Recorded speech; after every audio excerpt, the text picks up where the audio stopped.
Vadodara international marathon દર વર્ષની જેમ આ વર્ષે પણ વડોદરા શહેરની મધ્યમાં નવલખી મેદાન ખાતે વડોદરા ઇન્ટરનેશનલ મેરેથોનનું આયોજન કરવામાં આવ્યું છે। 1 લાખ કરતાં પણ વધારે દોડવીરોએ આમાં ભાગ લીધો છે। દર વર્ષે મેરેથોન રંગેચંગે ઉજવાતી હોય છે। મેરેથોનમાં અનેક લોકો ભાગ લેતા હોય છે। વિકલાંગો પણ આ દોડમાં ભાગ લેશે। અનેક મહાનુભાવો, સંતો, મહંતો અને દોડવીરો આવતા હોય છે। વડોદરા ઇન્ટરનેશનલ મેરેથોન જે આવતીકાલે વડોદરા શહેરના નવલખી મેદાન ખાતે યોજાવા જઈ રહી હોય અને તે જ અંતર્ગત વડોદરા શહેર પોલીસ કમિશનર નરસિંહ કુમાર આ જગ્યાનું એટલે કે રૂટનું નિરીક્ષણ કર્યું છે। પોલીસના ઉચ્ચ અધિકારીઓની હાજરીમાં વડોદરા શહેર પોલીસ કમિશનર નરસિંહ કુમાર વિશેષ ઉપસ્થિત રહ્યા છે અને નવલખી મેદાન ખાતે જ્યાંથી પ્રસ્થાન કરવામાં આવશે નાયબ મુખ્યમંત્રી હર્ષ સંઘવી પણ વિશેષ ઉપસ્થિતિમાં રહેશે તેવી પણ અપડેટ સામે આવી છે। વડોદરા શહેર પોલીસ કમિશનર નરસિંહ કુમાર રસ્તાનું એટલે કે રૂટ પર જે જગ્યાથી ફ્લેગ ઓફ થશે જગ્યાનું નિરીક્ષણ કરાયું છે। 13મી આવૃત્તિનું 1 ફેબ્રુઆરી 2026ના રોજ વડોદરા શહેરમાં વડોદરા મેરેથોનનું આયોજન કરવામાં આવ્યું છે। આ મેરેથોનમાં 1,10,000થી પણ વધારે દોડવીરો રજીસ્ટ્રેશન કરાવ્યું છે। મેરેથોનને ફ્લેગ ઓફ કરવા રાજ્યના નાયબ મુખ્યમંત્રી હર્ષ સંઘવી ઉપસ્થિત રહેવાના છે। વડોદરા શહેરના નવલખી મેદાન ખાતે મેરેથોન દોડની તૈયારીઓ અને સુરક્ષા વ્યવસ્થાનું નિરીક્ષણ કરવામાં આવ્યું છે। વડોદરા શહેર પોલીસ કમિશનર નરસિંહ કુમાર પહોંચ્યા છે। જોઈન્ટ પોલીસ કમિશનર ડોક્ટર લીના પાટીલ, ડીસીપી, એસીપી સહિત ઉચ્ચ પોલીસ અધિકારીઓ પણ ઉપસ્થિત રહ્યા છે। પોલીસ કમિશનર નરસિંહ કુમારે મેદાનમાં વ્યવસ્થા અને સુરક્ષાને લઈને આયોજકો સાથે વિશેષ ચર્ચા કરી છે। વડોદરાના રાજમાર્ગો પર દોડવીરોને કોઈ તકલીફ ન થાય, વડોદરાવાસીઓને તો કોઈ તકલીફ ન પડે તે માટે સુચારું આયોજન પણ કરવામાં આવ્યું છે અને તેઓએ નિરીક્ષણ પણ કર્યું છે। વડોદરા મેરેથોન આવતીકાલે ફ્લેગ ઓફ થનાર છે। આના અનુસંધાને વડોદરા શહેર પોલીસ તરફથી આયોજકો અને અન્ય સ્ટેક હોલ્ડરો સાથે સંકલન કરીને એક ડિટેલ્ડ સુરક્ષા સંબંધિત પ્લાન અમલમાં મૂકવામાં આવ્યું છે।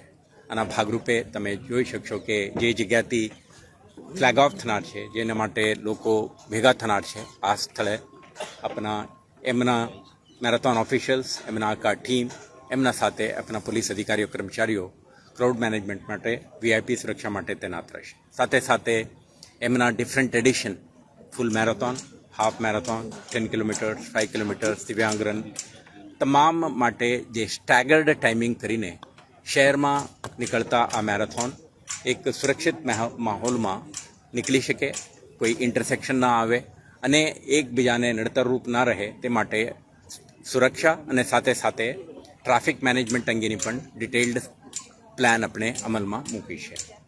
સાથે સાથે તમે જાણો છો, જ્યારે આ પ્રકારના આ મેગ્નિટ્યૂડના મેરેથોનનું આયોજન કોઈ પણ શહેરમાં કરવામાં આવે, ટ્રાફિક ડાયવર્શન પ્લાન આપણે અમલમાં મૂકવું ફરજિયાત જરૂરી પડે છે।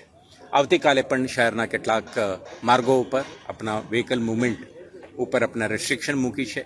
આજે જાહેર સમાચાર પત્રોમાં, આપણા સોશિયલ મીડિયામાં પણ આનું જાહેરાત આપણે કરી છે। તો શહેરજનોને આપણે અનાનુકૂળતા ના થાય તે માટે એસેન્શિયલ સર્વિસીસ, એમરજન્સી સર્વિસીસ માટે વડોદરા શહેર પોલીસ તરફથી ફેસિલિટેશન કરવામાં આવશે। પરંતુ આપણા અનુરોધ છે, શહેરજનો જે અનઅવોઇડેબલ મૂવમેન્ટ એન્ડ એમના બહાર ના આવે અને અનાનુકૂળતા ઝેલવું ન પડે તે અંગે ધ્યાન રાખે અને વડોદરા મેરેથોન વડોદરા શહેર માટે એક ગર્વની ઇવેન્ટ છે, એટલે સાથ સહકાર આપે। આવતીકાલે કોઈ પણ પ્રકારના એમરજન્સી હોઈ શકે, કોઈના પરિવારમાં જન્મની, મૃત્યુની, ઈજાની કે એમરજન્સીની, આવા કિસ્સામાં એમ્બ્યુલન્સ સેવાઓ અને અન્ય એમરજન્સી સર્વિસીસને ઉપલબ્ધ કરવા માટે સંબંધિત પોઈન્ટ ઉપરના કે પોલીસ કંટ્રોલ રૂમને સંપર્ક કરવામાં આવે તો આપણે ફેસિલિટેશન કરીશું। અને સાથે સાથે આપે પણ આ અંગે ડાયલ 112 મારફતે સંપર્ક કરી શકશો અને એકબીજાને કમ્યુનિટી અસિસ્ટન્સ પણ એક્સટેન્ડ કરી શકશો। સાથે સાથે માર્ગ ઉપર જ્યારે રનર્સ નીકળે ત્યારે કોઈ એમના અવરોધ ઊભા ના થાય તે અંગે કાળજી રાખીએ, કોઈ જાનવર ન છોડીએ, કોઈ ઊભા રહીને આપણે પ્રોત્સાહન આપવાનો પ્રયાસ કરીએ પરંતુ કોઈને અડચણરૂપ ના બનીએ અને મહેમાન બનીને આવેલા તમામ રનર્સને પ્રોત્સાહન કરીએ, જેથી કરીને આવતીકાલના જે મેરેથોનના એડિશન સફળતાપૂર્વક સંપન્ન થાય। વડોદરા શહેરના એક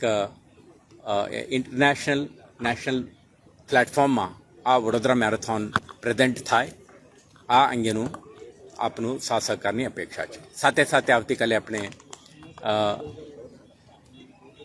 નશામુક્ત વડોદરા, નશામુક્ત ગુજરાત, નશામુક્ત ભારત અભિયાન અંતર્ગત આપણા પ્રયાસ કરી રહ્યા છીએ કે આવતીકાલે જે લોકો આ કાર્યક્રમમાં ભાગ લેનાર છે એમને પણ આપણા અનુરોધ કરીએ છીએ કે આ અભિયાનમાં તમે પણ જોડો.